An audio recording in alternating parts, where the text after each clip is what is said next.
Halo mahasiswa, kembali lagi bersama saya Oksa di seri perkuliahan. Oke, jadi untuk hari ini kita akan belajar pemrograman. Nah, ini masuk ke semester yang baru sehingga ini adalah materi baru tentang pemrograman. Jadi nanti kita akan belajar semua dasar-dasar pemrograman dari awal sampai sampai akhir gitulah. Dari awal tuh maksudnya dari proses menemukan algoritmanya, kemudian melihat sebuah masalah itu, kemudian menyelesaikannya seperti apa. Oke, sekarang kita akan langsung masuk saja ke materinya. Hari ini kita akan belajar tentang algoritma. Ya, untuk lebih lengkapnya, jadi hari ini itu selain kita akan mempelajari algoritma, kita juga akan mempelajari tentang pengantar lah tentang pemrograman. Yang minggu lalu kan kita sudah waktu dibahas dalam kelas online, kita sudah membahas tentang computational thinking. Sebenarnya itu juga bisa dianggap sebagai dasar dari pemrograman, yaitu bagaimana cara kita menyelesaikan sebuah masalah. Nah, sekarang kita akan mencoba mempelajari apa sih pemrograman itu seperti apa. Kemudian mungkin istilah-istilah yang akan sering kita temui ketika kita melakukan atau berkuliah pemrograman itu nanti akan kita bahas di sini. Itu yang pertama. Nanti yang kedua itu adalah algoritma. Tentu saja tadi aku juga sudah bilang sebenarnya tidak beda jauh juga dengan yang kemarin kita bahas di computational thinking. Jadi algoritma sama seperti itu. Kemudian yang terakhir adalah flowchart. Flowchart ini adalah tools untuk membantu kita menggambarkan algoritma supaya lebih mudah dibaca oleh orang lain. Ya, biasanya orang-orang atau manusia itu kan lebih lebih mudah kalau membaca melalui gambar gitu. Dengan banyak gambar-gambar, otomatis daya tangkapnya itu seharusnya lebih baik daripada tidak menggunakan gambar. Nah, ini jadi algoritma setelah kita buat, nanti penjelasannya itu bisa digambarkan menggunakan yang namanya flowchart. Oke, langsung aja kita masuk ke bagian yang pertama, yaitu tentang pengantar pemrograman. Oke, sebelum kita masuk ke pemrogramannya sendiri, kita sebenarnya harus tahu dulu apa itu sebuah komputer, ya. Jadi sebelum komputer itu bisa secanggih saat ini, komputer pada awalnya itu digunakan mirip seperti kalkulator ini, mirip seperti kalkulator yang ini. Kenapa? Karena sebenarnya komputer sendiri itu diambil dari kata dasar compute. Compute artinya adalah menghitung, ya. Jadi pada dasarnya atau awalnya dulu komputer ini digunakan hanya untuk menghitung saja. Walaupun setelah evolusi komputer berevolusi, dia makin lama makin canggih dan kegunaannya sekarang tidak hanya untuk menghitung, tapi sudah melakukan banyak hal, ya. Nah, komputer sendiri ini adalah termasuk sebuah mesin, ya. Karena komputer ini mesin, dia butuh perintah dari benda lain, ya. Maksudnya karena dia mesin, umumnya dia membutuhkan manusia untuk mengoperasikannya. Jadi nggak mungkin dia bisa berjalan sendiri, ya. Tuh.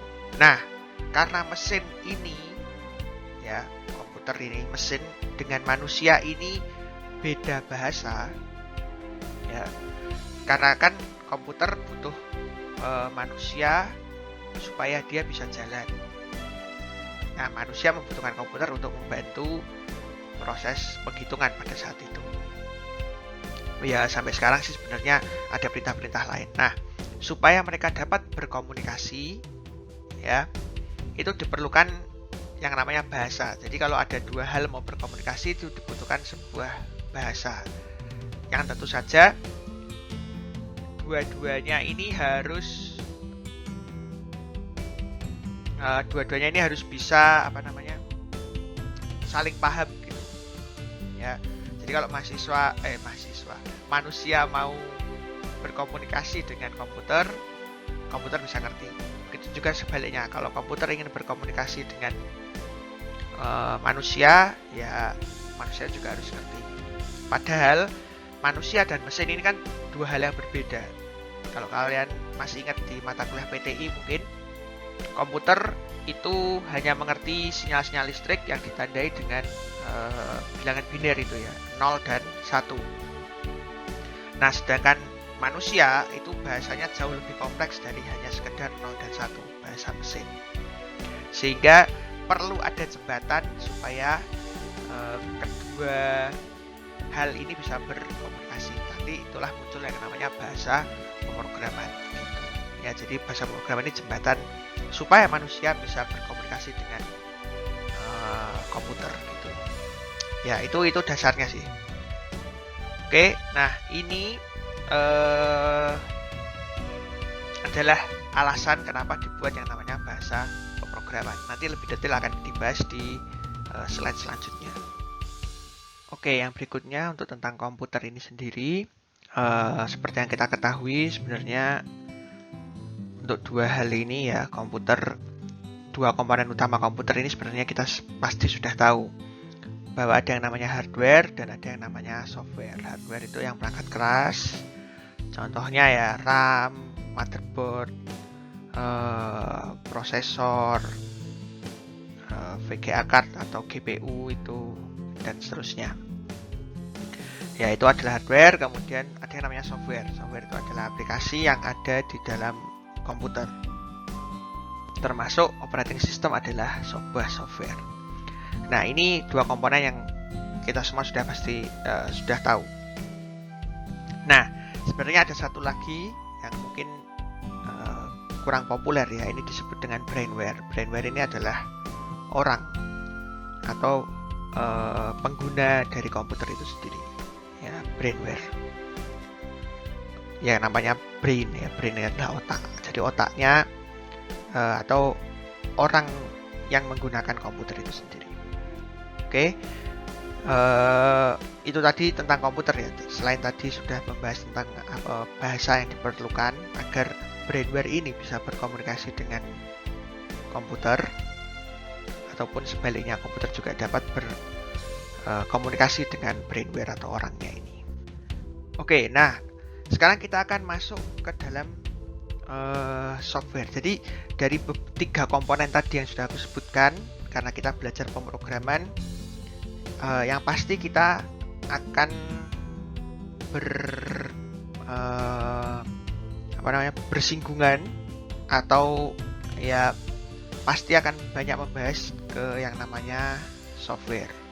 Ya, tentu saja karena kan kita kalau pemrograman berarti kita sedang membuat atau akan membuat sebuah program, di mana program itu sendiri adalah sebuah software. Ya, software ini disebut dengan perangkat lunak atau bisa juga disebut dengan program komputer. Nah, kalau mau dijabarkan lebih detail lagi, sebenarnya program komputer ini adalah kumpulan instruksi. Jadi program sendiri ini dibuat ada fungsinya sendiri, fungsi khususnya. Jadi contoh untuk notepad misalkan, dia berguna untuk menulis notes atau catatan, kemudian bisa disimpan, kemudian nanti bisa dirubah lagi, ataupun kalau sudah nggak kepakai bisa dihapus. Ya, itu salah satu kegunaan sebuah aplikasi namanya notepad. Kemudian misalkan lagi ada yang namanya aplikasi siasat.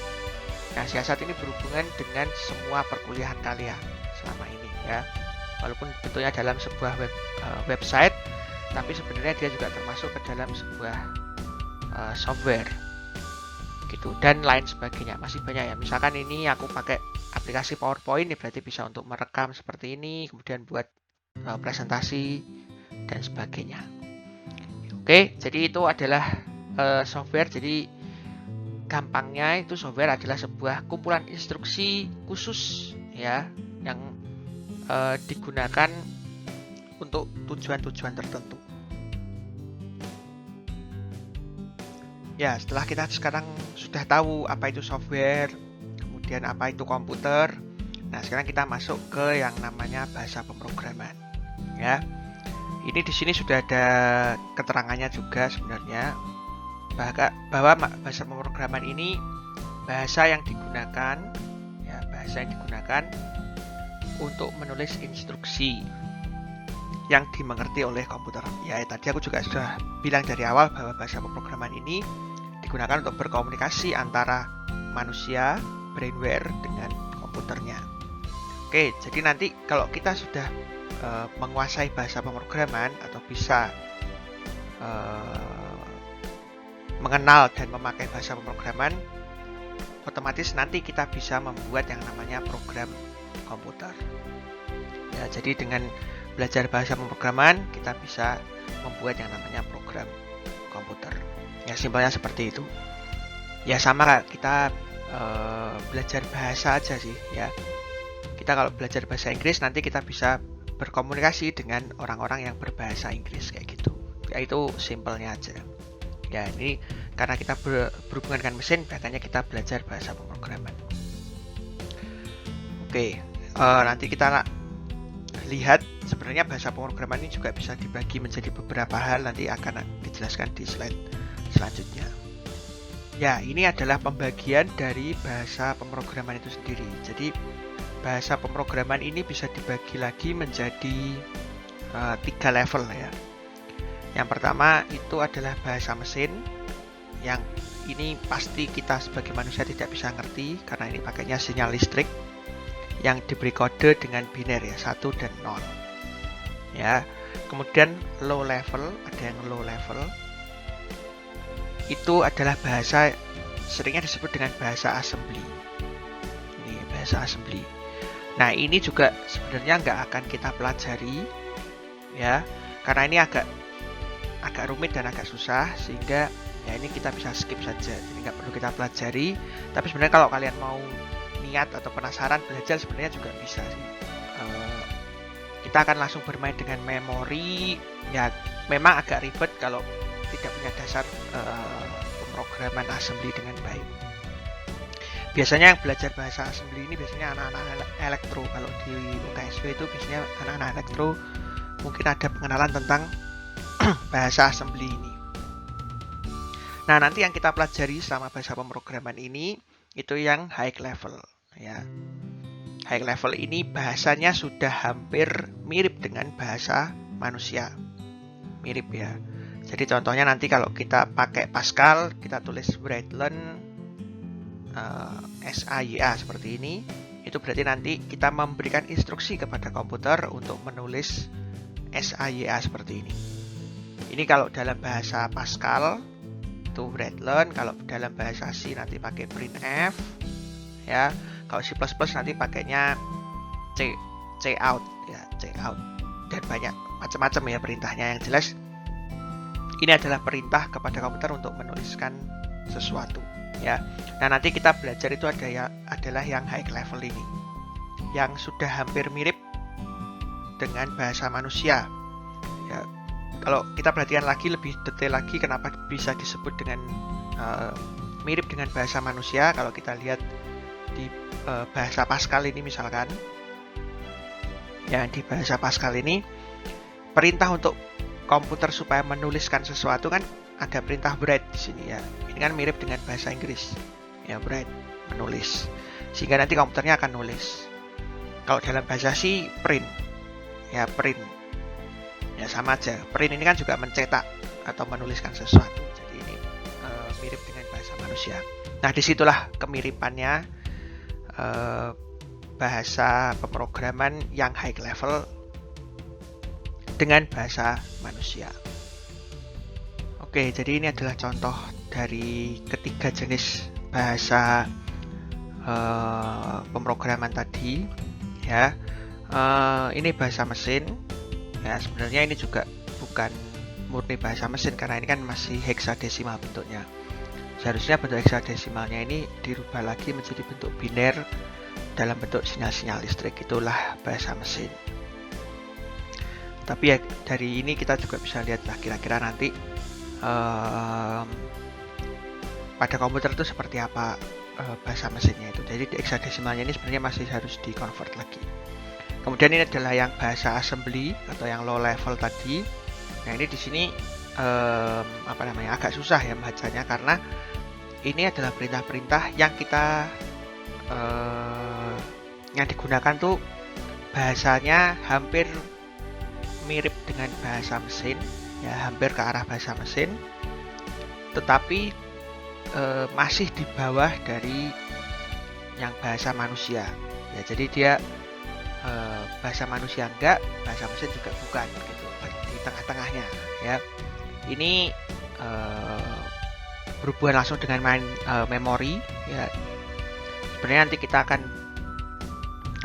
belajar bagaimana memanfaatkan memori di dalam komputer itu sendiri. Memori di sini tuh yang dimaksud itu adalah RAM sebenarnya ya. Jadi kita akan bermain di RAM dari komputernya itu.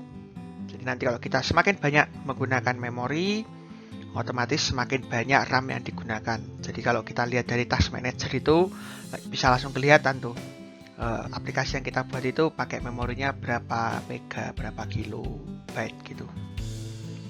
Ya intinya ini adalah yang low level, kira-kira seperti ini perintahnya. Jadi perintahnya ini adalah memindahkan, kayak pop itu berarti mengambil atau menghapus sesuatu dari memori. Move ini atau move ini, move berarti dia memindahkan apa yang ada di memori tertentu dipindahkan kemana gitu. Kemudian sub itu kayaknya menambahkan nilai gitu ya. Pokoknya itu yang low level kira-kira seperti itu. Nah kalau high level itu ya seperti bahasa manusia ya. Misalkan di sini adalah sales tax ya, pajak itu adalah harga pembelian dikalikan dengan tax rate ya, rate-nya atau pajaknya berapa persen gitu. Ya ini mirip dengan bahasa manusia seperti itu. Ini adalah contoh dari ketiga jenis dari bahasa pemrograman. Oke, yang berikutnya adalah compiler ya. Setelah kita mengetahui tadi bahasa pemrograman itu seperti apa, jenis-jenisnya seperti apa.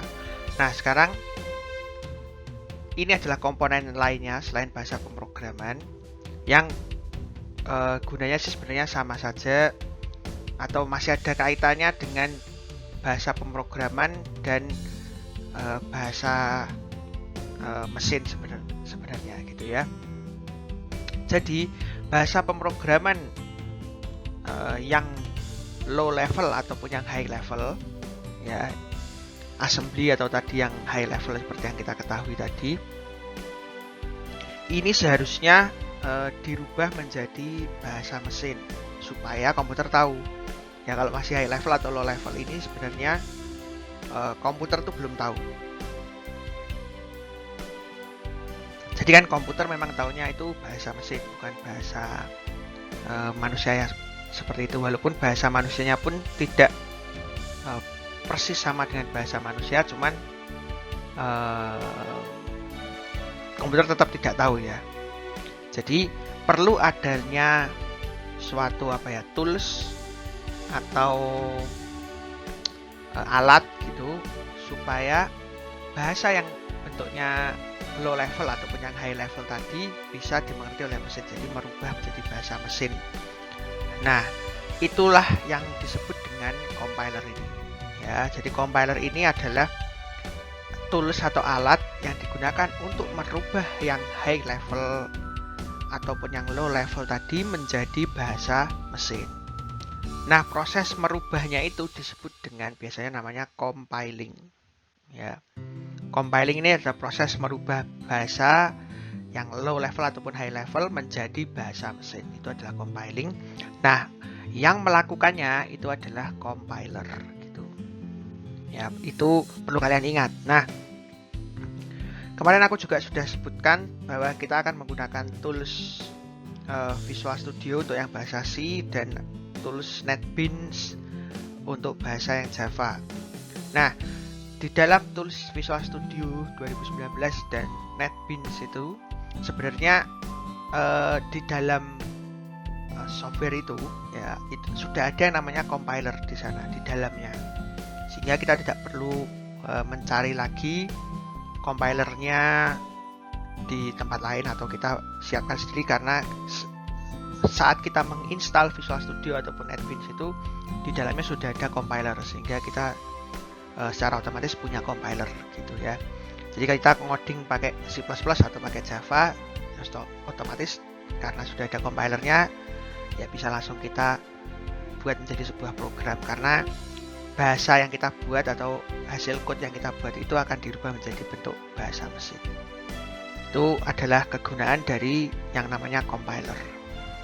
Ya, itu tadi adalah tools ataupun istilah-istilah yang akan sering kita temui kalau kita belajar bahasa pemrograman atau kita belajar tentang pemrograman itu sendiri ya. Jadi kita sudah kenal bahwa komputer ini terdiri dari dua komponen utama ya komputer itu, yaitu komputernya sendiri dan ada yang namanya brainware, orang yang mengoperasikannya. Jadi kalau komputer nggak ada orang mengoperasikannya juga sebenarnya mubazir gitulah ya, nggak terlalu berguna. Kemudian komputer itu sendiri ada dua, hardware dan software. Nah, karena kita belajar pemrograman, otomatis kita akan berhubungan dengan yang namanya software ini sendiri. Nah, tadi kita juga sudah bahas bahwa untuk membuat software kita perlu yang namanya mempelajari bahasa pemrograman, karena bahasa pemrograman ini yang nanti akan memberikan instruksi kepada komputer untuk melakukan sesuatu gitu. Kemudian tadi tentang bahasa pemrograman pun sudah dibagi menjadi tiga, yaitu bahasa mesin, kemudian ada yang namanya low level language atau bahasa yang low yang rendah maksudnya, itu tadi contohnya adalah bahasa assembly, dan ada yang namanya high level. Nah, yang high level ini yang punya itu atau high level ini adalah bahasa pemrograman yang akan kita gunakan untuk belajar materi pemrograman. Kemudian tadi kita juga sempat membahas sedikit tentang yang namanya compiler. Jadi compiler itu adalah tools atau alat yang berguna untuk merubah low level language dan high level language menjadi sebuah bahasa yang dimengerti oleh mesin atau bahasa mesin. Nah, sekarang kita akan masuk ke materi yang berikutnya, yaitu tentang algoritma. Jadi apa itu algoritma, bagaimana membuatnya, dan apa sih kegunaannya gitu ya. Jadi kita akan masuk ke materi yang berikutnya, yaitu algoritma. Ya, jadi algoritma ini di sini dituliskan bahwa tidak akan pernah lepas daripada jadi sebuah program atau aplikasi dalam komputer itu tidak akan pernah lepas dari yang namanya algoritma. Pasti di dalamnya itu ada algoritmanya. Ya, kalau secara definisi ini menurut Microsoft Press Computer itu adalah urutan langkah logis tertentu. Urutan langkah logis. Ya, itu dari Microsoft Press. Kemudian kalau dari buku Algoritma dan Struktur Data dari yang karangan oleh Muhammad Syukani ini, itu adalah alur pemikiran dalam menyelesaikan suatu pekerjaan yang dituangkan secara tertulis. Ya, jadi algoritma ini adalah urutan atau step by step bagaimana menyelesaikan sebuah masalah. Jadi kasarnya seperti itulah. Ini kita jadi dari dua sumber ini kita bisa simpulkan bahwa algoritma itu adalah urutan yang berguna untuk menyelesaikan sebuah masalah. Oke, sebenarnya ini juga kemarin sudah dibahas pada saat kita kuliah yang live kemarin, terutama ketika kita membahas tentang computational thinking. Sebenarnya di sana juga ada bagaimana algoritma itu dibuat. Ya, sama sih sebenarnya, konsepnya adalah step by step yang akan dipakai untuk menyelesaikan sebuah masalah. Oke, ini tadi kelanjutannya. Jadi aku juga sudah jelaskan bahwa algoritma mengerti suatu urutan tertentu. Ya, ada urutan. Karena urutan sifatnya jadi tidak boleh melompat-lompat. Ya, tidak bisa lompat. Jadi harus selalu urut. Habis satu, step 1 ya step 2, habis step 2, step 3 dan seterusnya. Nggak boleh lompat-lompat. Kemudian, nah ini yang akan menunjukkan perbedaan antar algoritma dari banyak orang ya. Karena algoritma seseorang itu ada kemungkinan akan berbeda dengan algoritma orang lain. Karena kemampuan menyelesaikan masalah dari tiap-tiap orang itu berbeda. Bisa stepnya beda, bisa jumlah stepnya beda, banyak sekali ya. Ada kemungkinannya terlalu banyak. Jadi algoritma ini makanya ada banyak macamnya, banyak jenisnya gitu. Karena kan ya orang-orang punya pemahamannya sendiri-sendiri gitu. Atau punya cara untuk menyelesaikan masalahnya sendiri-sendiri. Jadi ya kalau misalkan kalian mendapatkan tugas ataupun nanti dapat project, kalau algoritmanya sama persis dengan punya orang lain, bisa dianggap kalian tuh plagiasi gitu ya. Karena pasti setiap orang tuh punya caranya sendiri-sendiri untuk menyelesaikan sebuah masalah gitu. Ya, jadi kebanyakan algoritma ini jangan kaget, maksudnya kalau algoritma punyamu dengan temanmu nanti itu berbeda, itu adalah hal yang biasa. Ya, gitu. Kemudian algoritma ini tidak ada bentuk bakunya, bisa bentuk dalam ditulis dalam bentuk tulisan, yaitu kalimat-kalimat, bisa dalam bentuk gambar, dalam bentuk tabel atau bentuk apapun terserah. Ya, algoritma ini tidak ada bentuk bakunya, dibuat dalam bentuk apapun terserah. Nah, biasanya yang dipakai nanti adalah flowchart. Flowchart itu termasuk ke dalam gambar lah, bisa dianggap seperti itu. Ya, yang jelas bentuknya bebas, nggak harus bentuk flowchart, itu nggak harus, bisa aja bentuk tulisan saja cukup, atau bentuk tabel atau bentuk apa terserah gitu ya. Oke, itu tadi tentang penjelasan ataupun definisi dari algoritma. Oke, untuk kriteria dari algoritma sendiri itu ada dua. Ya, maksudnya ada dua hal yang perlu diperhatikan ketika kita melihat sebuah algoritma. Yang pertama, input. Ya, jadi algoritma itu bisa menerima input ataupun tidak menerima input sama sekali. Jadi algoritma itu salah satu cirinya, kalau kita lihat dari input dan outputnya, ini secara khusus untuk inputnya ini, algoritma itu bisa menerima satu input, bisa dua atau banyak, atau bahkan bisa juga 0 input. Jadi dia tidak menerima input apapun. Sedangkan outputnya itu minimal ada satu. Ya, aku garis bawah atau kasih highlight ya. Jadi input bisa 0, tapi bisa juga banyak, tetapi output minimal harus ada satu. Ya, itu adalah kriteria sebuah algoritma yang baik. Ya, algoritma yang baik minimal menghasilkan satu buah output.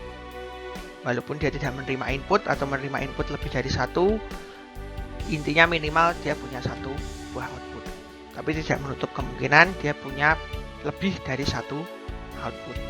Nah, berikutnya adalah sifat-sifat dari algoritma sendiri. Sebuah algoritma itu harus ada 3 hal ini. Yang pertama itu adalah definiteness, itu adalah pasti, kepastiannya. Kemudian ada finiteness, itu adalah batasnya, jadi selalu ada stopnya, ya ada proses berhentinya. Kemudian ada yang namanya effectiveness atau tepat dan efisien. Ya, ingat saja 3 hal ini harus ada dalam sebuah algoritma. Oke, kita lihat yang pertama, yaitu definiteness atau kepastiannya ini. Jadi algoritma itu memiliki instruksi yang jelas. Jadi step by stepnya, dari step pertama sampai step terakhir itu harus jelas. Dan maksudnya jelas itu tidak ambigu, tidak multitafsir seperti itu. Jadi pasti kalau diikutin ya mudah karena jelas. Ya, itu yang pertama. Kemudian yang kedua itu finiteness, maksudnya adalah ada batasnya. Jadi mau sepanjang apapun algoritma yang kalian buat, itu harus ada titik berhentinya atau harus berhenti. Ya, ada garis finishnya gitulah. Nggak boleh ada algoritma itu jalan terus-menerus. Ya, berulang-ulang terus-menerus tanpa ada proses yang menghentikannya. Nah, itu berarti bukan algoritma yang baik. Yang ketiga itu adalah tepat dan efisien, ya, efektif. effectiveness-nya itu maksudnya adalah cepat dan efisien. Jadi algoritmanya itu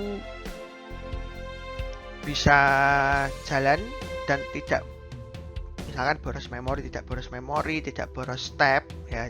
Misalkan stepnya sebenarnya butuh 4 step aja, tapi karena kalian buat algoritmanya muter-muter jadi menghabiskan 8 step atau 9 step. Jadi terlalu jauh bedanya sehingga step yang kalian buat itu atau algoritma yang kalian buat itu tidak efisien atau tidak efektif. Sehingga biasanya kalau algoritmanya tidak efektif, otomatis akan membuang resource dari komputernya itu lebih banyak daripada yang seharusnya.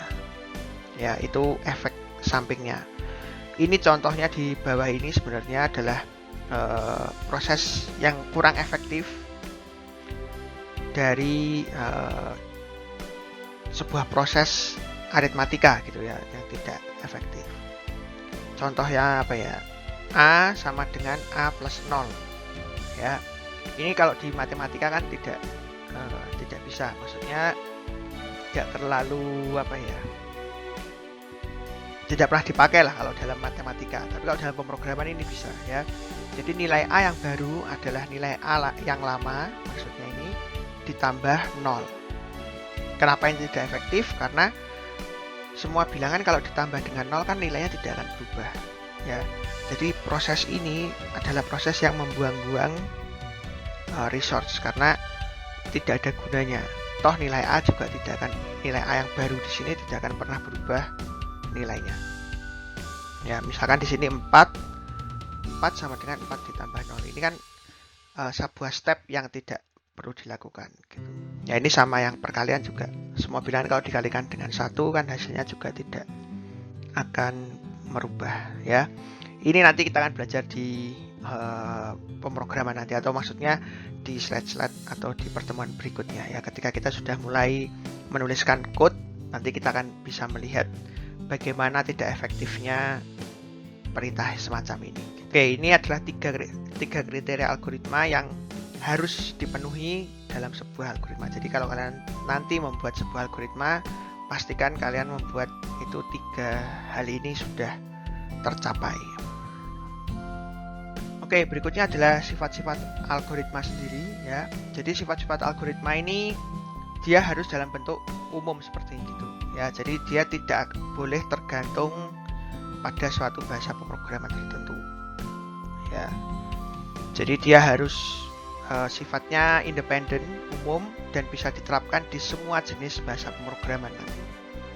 Maksudnya bahasa pemrograman di sini, satu algoritma itu bisa diterapkan di C++, Java, Python misalkan, ataupun semua bahasa pemrograman lainnya ya. Jadi satu algoritma ini sifatnya itu general, umum, tidak bergantung ke salah satu bahasa pemrograman saja. Kemudian ini ya, ketiga hal ini itu intinya sama. Jadi algoritma itu harus sifatnya general, umum, dan dengan satu algoritma yang sama bisa diimplementasikan ke semua jenis bahasa pemrograman.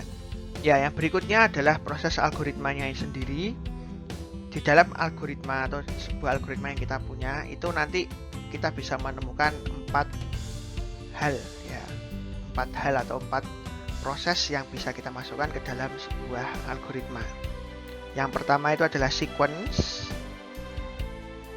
Ya, sequence, kemudian ada yang namanya selection atau choice, ada yang namanya iteration, ada juga yang namanya concurrent.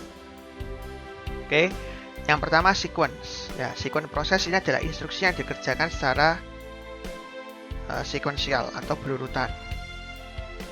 Sesuai dengan namanya ya, sequence itu kan berarti urutan. Jadi yang dikerjakan urut dari 1, setelah itu 2, setelah itu 3, setelah itu 4 dan seterusnya. Ya, itu adalah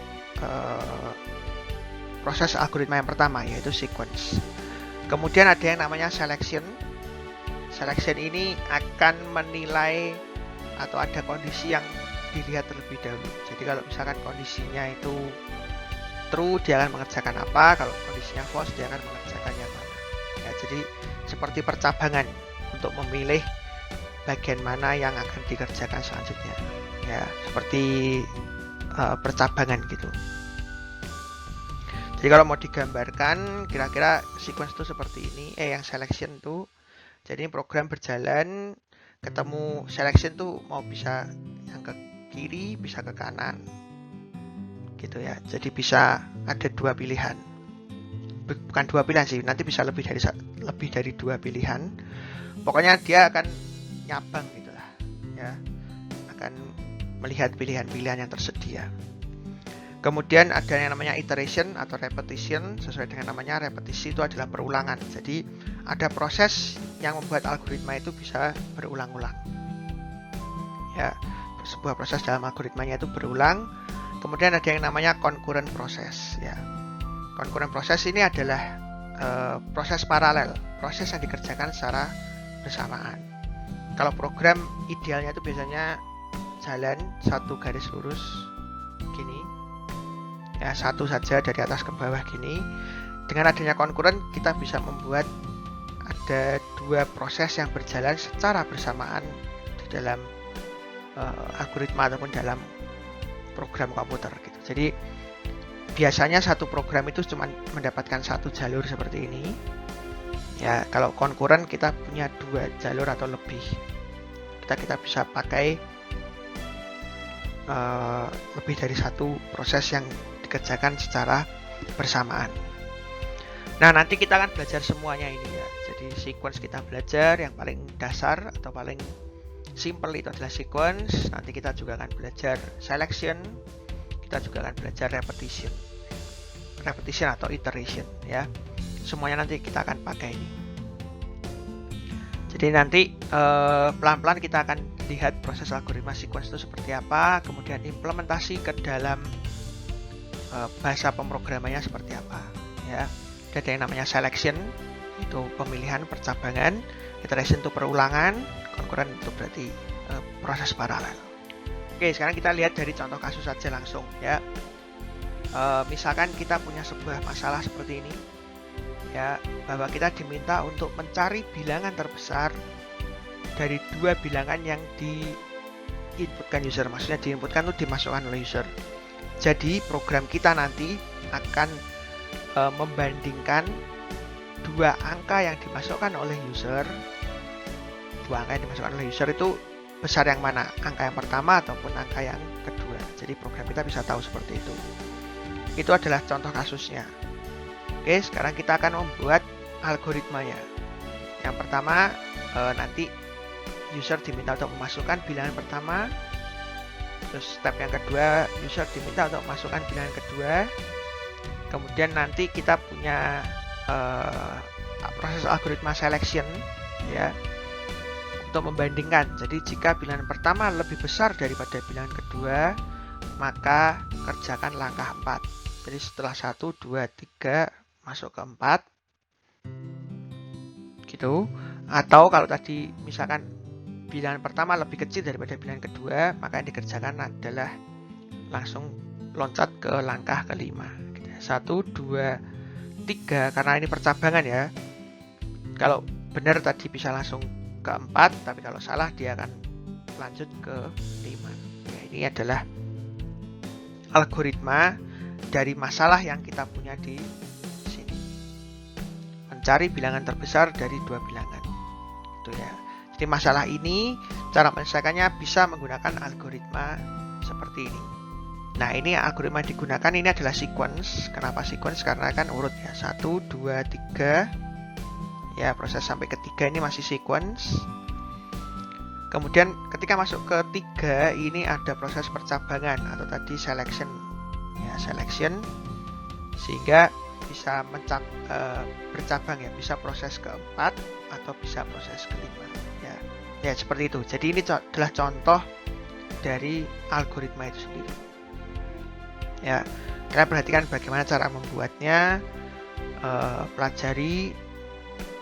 Intinya sih kita akan membuat step by step ya untuk menyelesaikan masalah ini. Kalau kita misalkan mahir atau sudah terbiasa untuk membuat algoritma ini, aku bisa jamin nanti kalau kalian sudah mulai coding itu nggak akan menemui kesulitan. Karena kalau dari algoritma ini ketika kita translate menjadi sebuah program itu akan sangat mudah.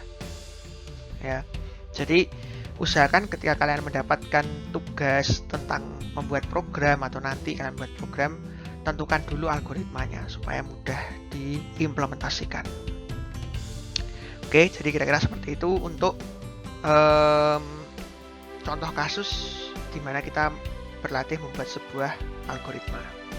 Ya, itu tadi adalah apa saja tentang algoritma itu. Kita juga belajar proses-proses dalam algoritma itu seperti apa. Kemudian tadi kita juga sudah belajar dari sebuah contoh kasus sederhana yang kita buat menjadi sebuah algoritma.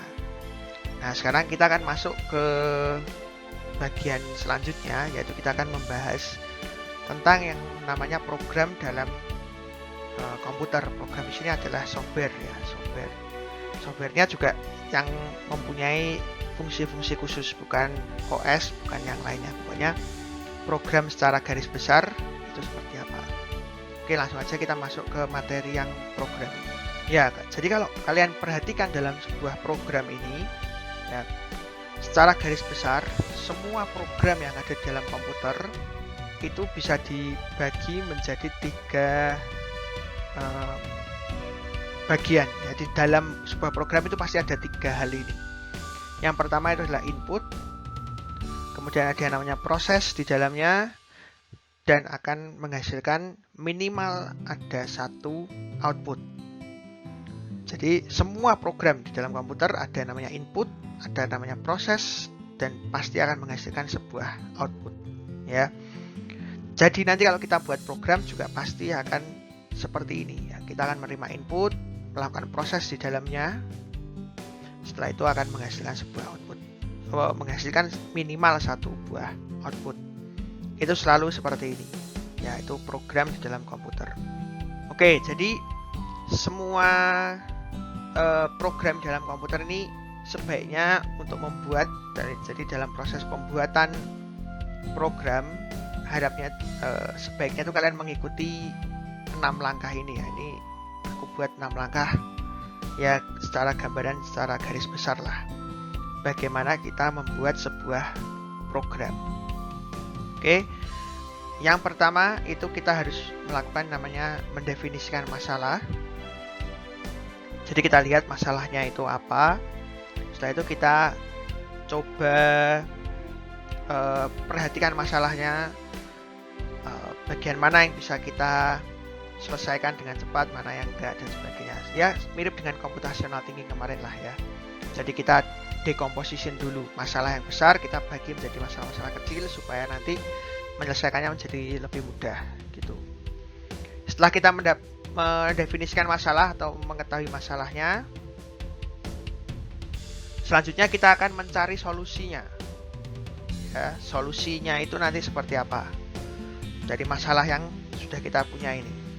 Kemudian yang ketiga, nanti kita akan membuat algoritma seperti yang tadi kita sudah pelajari bagaimana cara membuat algoritmanya. Setelah algoritma sudah jadi, kita akan menulis programnya. Ya, programnya yang kita tulis itu harus sesuai dengan algoritma yang sudah kita buat tadi. Ya. Kemudian setelah programnya kita tulis, kita buat, kita uji apakah sudah sesuai dengan keinginan kita. Kemudian nanti yang terakhir kita harus menulis dokumentasi. Oke. Menulis dokumentasi itu ya berarti proses 1-5 ini dituliskan bagaimana kita melakukannya. Oke, nanti lebih detailnya kita akan bahas satu persatu. Oke, langkah yang pertama adalah mendefinisikan masalah. Nah, ini yang seringkali dilupakan oleh programmer ya.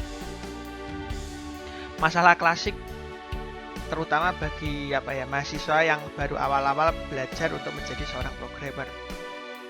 Programmer di sini adalah orang yang melakukan atau membuat sebuah program. Kenapa sering dilupakan? Karena cenderungnya mahasiswa atau orang itu tuh senangnya langsung terjun membuat aplikasinya. Jadi dia tidak mendefinisikan masalahnya terlebih dahulu, tapi dia langsung membuat. Nah, akibatnya apa? Sesuai dengan hukum di sini atau ada quotes dari Henry Ledgard ini, semakin cepat kita menulis program, semakin lama kita dapat menyelesaikannya. Ya, jadi apa yang dikerjakan itu jadi nggak jelas gitu ya. Kalau kita tidak mendefinisikan masalahnya dengan baik. Jadi kalau kita mendefinisikan dengan baik, kita nanti bisa tahu masalah yang harus diselesaikan itu apa. Setelah itu, kalau kita tahu mau menyelesaikan apa, kita bisa menentukan inputnya apa, outputnya nanti seperti apa gitu. Jadi dengan mendefinisikan masalah ini adalah step pertama yang sering dilupakan, tapi sebenarnya sangat penting ya, amat sangat penting supaya apa yang kita kerjakan itu benar-benar tepat sasaran gitu. Itu untuk step yang pertama. Jadi kalian wajib untuk mendefinisikan dulu masalahnya itu seperti apa. Oke, untuk langkah selanjutnya kita akan mencari solusi. Jadi kalau kita sudah mendefinisikan masalahnya yang tadi kita sudah cari itu, selanjutnya kita akan mencari solusinya. Tentu saja kalau sudah masalahnya terurai dengan baik, misalkan kalau kita pecah-pecah menjadi yang kecil-kecil, itu juga akan jauh lebih baik ya. Termasuk di sini juga sudah dijelaskan bahwa membagi masalah yang besar itu kemudian dipecah menjadi sebuah modul-modul kecil itu akan jauh lebih efisien, lebih bagus atau lebih baik membuatnya, karena nanti kalaupun misalkan ada masalah itu tidak terlalu besar yang akan kita perbaiki, tapi modul-modul kecil ini saja yang diperbaiki ya. Jadi yang pertama memang tadi harus mendefinisikan masalahnya, berikutnya adalah mencari solusi. Ketika kita sudah menemukan solusi yang paling tepat, langkah selanjutnya adalah membuat algoritmanya ya, step by step, urutannya, aturannya, supaya masalahnya tadi ataupun solusinya yang sudah kita temukan itu kita buat menjadi langkah-langkah konkretnya ya, yaitu disebut dengan algoritma. Kemudian jangan lupa algoritma harus seefisien mungkin. Di sini maksudnya adalah seperti yang tadi ya, syarat-syarat algoritma itu ada 3 tadi. Nah, itu harus terpenuhi semua. Dan karena kita sudah tahu masalahnya, otomatis solusi yang didapatkan atau hasil dari algoritmanya itu juga harus tepat. Jangan sampai solusi yang seharusnya atau yang kita inginkan malah justru tidak tercapai ya. Jadi harus tercapai dengan tepat. Oke, itu tadi adalah tahap planningnya ya. Tahap planningnya dari awal, definisi masalah, solusi, terus buat algoritma. Nah, nanti pada proses berikutnya atau ke proses keempatnya adalah menulis program. Nah, menulis program ini adalah eksekusinya ya. Jadi sebenarnya ini tidak ada masalah mau pakai bahasa apa, yang penting kalian nyaman, kalian suka, kalian sudah hafal atau maksudnya sudah ngerti lah caranya menggunakan. Nah, itu pakailah itu untuk menyelesaikan atau membuat programnya ya. Jadi ini adalah proses eksekusinya. Jadi ya ini tadi yang aku bilang, kalau programmer itu tidak merencanakan atau planningnya kurang baik ya, dia langsung ke tahap menulis program. Padahal kalau orang langsung menulis program itu nanti hasilnya menjadi kurang maksimal atau bahkan sering salah dan ujung-ujungnya harus ngulang lagi. Oke, jadi ini tahap eksekusi, yaitu menulis program, jadi membuat program. Tenang saja, nanti kita akan coba terus latihan supaya dari awal kalian planning dulu mau membuat program seperti apa, nanti eksekusinya juga harus tepat. Ya, nanti kita akan latihan terus seperti itu supaya kalian terbiasa. Oke, jadi setelah menulis program ini, tahap selanjutnya adalah menguji program ya. Ini adalah tahapan selanjutnya, sehingga usahakan programnya sudah jadi dulu baru diuji. Nah, diuji ini berguna untuk memastikan ya kalau programnya itu berjalan sesuai keinginan atau sesuai algoritma yang sudah kita buat. Input yang diterima, prosesnya berjalan dengan benar, outputnya juga sesuai dengan rencana kita ya.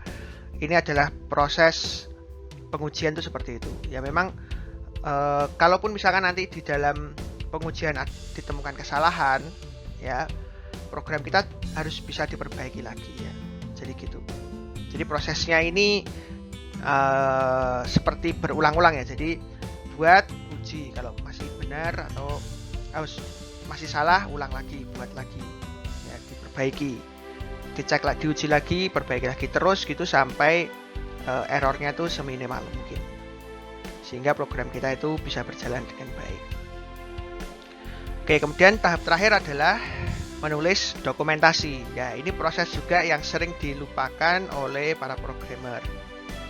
Jadi dokumentasi ini adalah proses untuk dokumentasi itu mencatat semua hal yang kita lakukan. Bahkan program itu kode-kodenya kalau bisa kita tulis, dokumentasinya kita tulis. Ya, contohnya adalah menuliskan komentar-komentar kecil. Ya. Jadi kita misalkan coding atau kita buat satu baris itu, terus kita kasih dokumentasi, terusnya kita tuliskan ini fungsinya untuk ini gitu. Ya, kita tuliskan supaya orang lain kalau misalkan membaca ini tahu gunanya fungsi ini apa, atau gunanya baris kode ini untuk apa. Ya, itu salah satu bentuk dokumentasi yang kecil.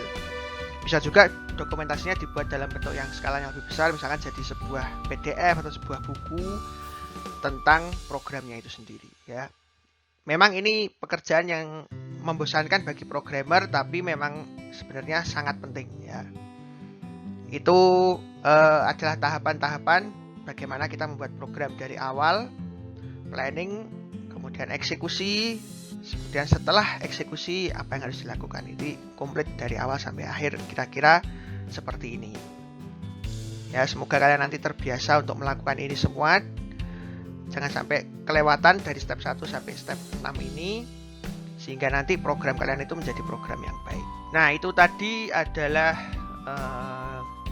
bagaimana proses kita membuat program, ya, tahapan-tahapannya seperti apa. Sekarang kita masuk ke materi yang terakhir, yaitu flowchart. Seperti yang tadi sudah sempat jelaskan, bahwa flowchart ini adalah tahapan, atau bukan tahapan sih, proses penggambaran sebuah algoritma. Jadi algoritma itu bisa digambarkan dalam bentuk flowchart ini. Walaupun tidak harus, tapi ini adalah tools ya yang cukup membantu agar semua orang ataupun tim dalam pembuatan program itu bisa punya satu visi yang sama, atau algoritmanya itu bisa menjadi sama atau seragam dengan cara membaca flowchart ini gitu. Supaya nanti kalau membuat program itu kan semua anggota tim itu punya visi yang sama. Oke, langsung aja kita lihat flowchart seperti apa. Oke, sebelum sampai kita pembuatan flowchart, kita juga perlu tahu dulu teorinya sedikit, ya, bahwa flowchart ini kegunaan utamanya ada dua. Yang pertama itu untuk mempermudah programmer dalam menentukan alur logika program. Ya, dengan adanya flowchart, sesuai dengan namanya flow, ya, aliran. Jadi dari awal sampai akhir itu bisa kelihatan alur programnya seperti apa. Ya, mirip dengan algoritma, kayak step by stepnya gitu. Jadi nanti kita akan programmer kalau membaca ini seharusnya jadi lebih mudah memahami alur programnya. Kemudian kegunaan yang kedua itu adalah untuk mempresentasikan. Jadi kita bisa menjelaskan kepada orang awam agar bisa memahami program yang kita buat itu jalannya seperti apa, ya, alurnya dari awal sampai akhir itu seperti apa. Ya, flowchart ini sifatnya universal, semua orang harus bisa memahami, nggak hanya programmer aja. Gitu. Kemudian karena flowchart ini menggambarkan programnya nanti berjalan seperti apa, maka flowchart ini harus bisa merepresentasikan atau mewakilkan komponen-komponen yang ada dalam pemrograman. Seperti yang kita ketahui tadi, algoritma itu kan ada 4, ada sequence, ada choice, ada repetisi, perulangan, dan ada konkuren. Nah, semuanya ini harus bisa representasikan atau diwakilkan atau digambarkan di dalam sebuah flowchart. Jadi nanti flowchart ini akan ada banyak simbol-simbolnya, sehingga nanti semua komponennya itu bisa masuk ke dalam flowchartnya ini. Oke, jadi ini adalah lambang-lambang dalam sebuah flowchart yang paling sering digunakan, ya. Yang pertama ini adalah lambangnya bentuk oval seperti ini. Ya, ini artinya adalah mulai atau selesai, atau disebut dengan terminator. Ya, kalau start atau selesai, finish itu dilambangkan dengan bentuk seperti ini. Kemudian tanda panah, ya, ini adalah aliran datanya, itu pakai tanda panah. Kemudian input output itu pakai jajar genjang seperti ini. Kemudian proses ini digambarkan dengan kotak. Ya, ini keempat ini yang paling sering digunakan ya. Terminator itu bentuknya oval, aliran data itu tanda panah, input output itu pakai jajar genjang, kemudian proses itu pakainya kotak.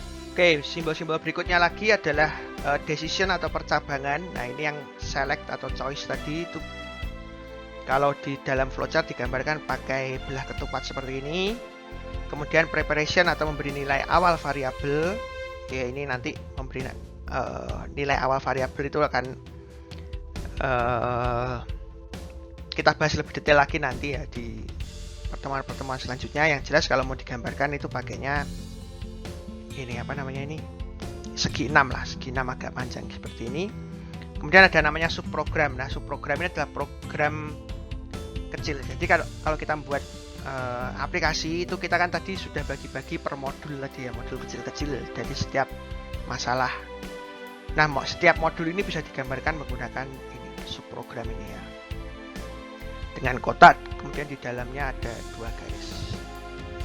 Ya, seperti ini. Ini simbol.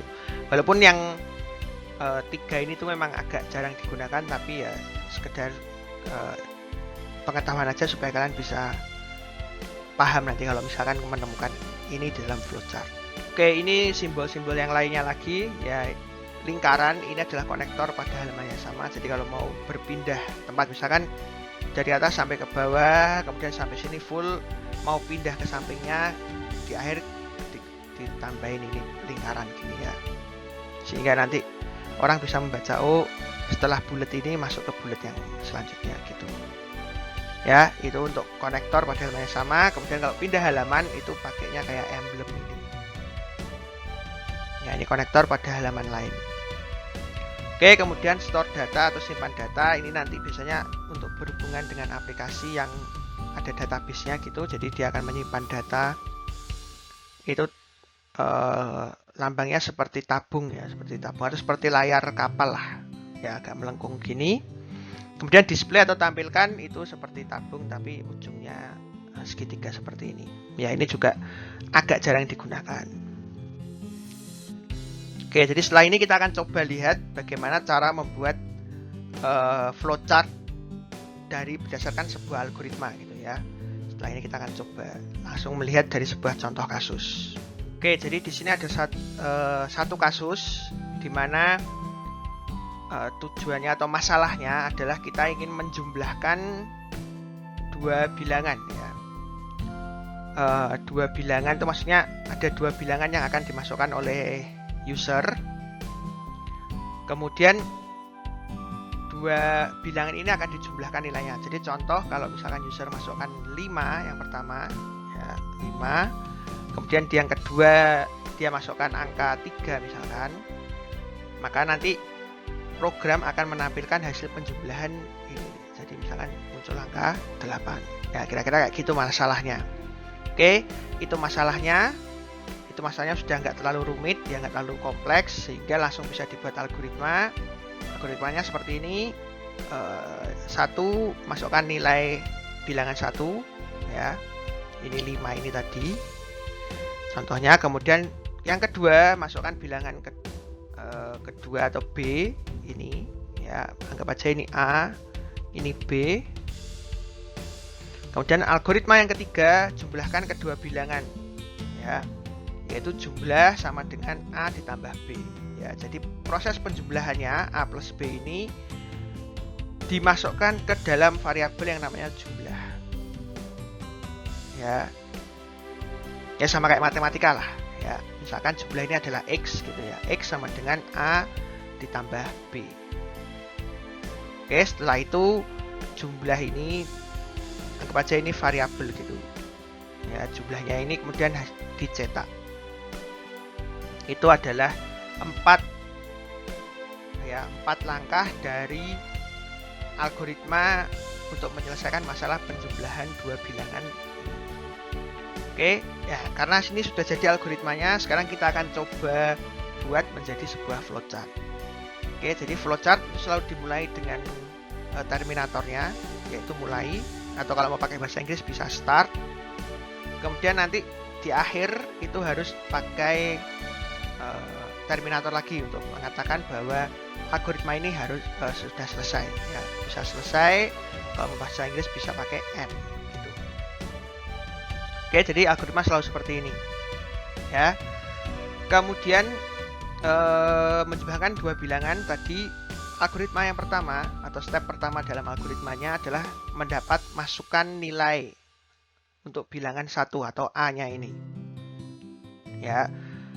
Input output kalau tadi kita atau kalian mau lihat lagi tadi itu dilambangkan dengan jajar genjang, sehingga ini akan dibuat jajar genjang, kemudian akan diberi keterangan di dalamnya yaitu menerima masukan untuk bilangan A. Ya, masukan A itu langkah selanjutnya atau langkah pertama dalam algoritmanya. Kemudian kedua itu sama, cuman ini untuk B. Jadi langkah kedua atau algoritma kedua adalah menerima masukan untuk bilangan B. Ya, A dan B ini sama-sama input, jadi dituliskan seperti ini. Kemudian proses selanjutnya adalah ini ya, yang ketiga, yaitu jumlah ini. Nanti nilainya adalah sama dengan jumlah ini, nilainya adalah A ditambah dengan B. Nah, karena ini yang melakukan adalah komputernya atau sistem atau programnya, sehingga A plus B ini dituliskan menggunakan kotak, karena ini adalah proses, ya, proses yang dilakukan oleh komputernya. Nah, setelah selesai kan akan mencetak sebuah output, ya. Outputnya itu adalah menulis atau mencetak jumlah, atau di sini tulis jumlahnya, ya. Setelah dijumlahkan A plus B-nya ini kemudian ditulis, ya. Karena ini berupa output, makanya ditulisnya juga pakai jajar genjang. Setelah itu selesai, ya. Ini algoritmanya, ini adalah flowchart-nya. Ya, karena ini masih simple, mungkin kalian bilang wah lebih mudah membaca yang ini gitu, misalkan. Ya, karena soalnya nggak terlalu rumit, jadi memang masih mungkin lebih enak baca menggunakan yang tulisan ini. Tapi kalau nanti misalkan algoritmanya ini panjang dan rumit, pasti nanti kalian lebih senang melihat yang pakai gambar seperti ini gitu.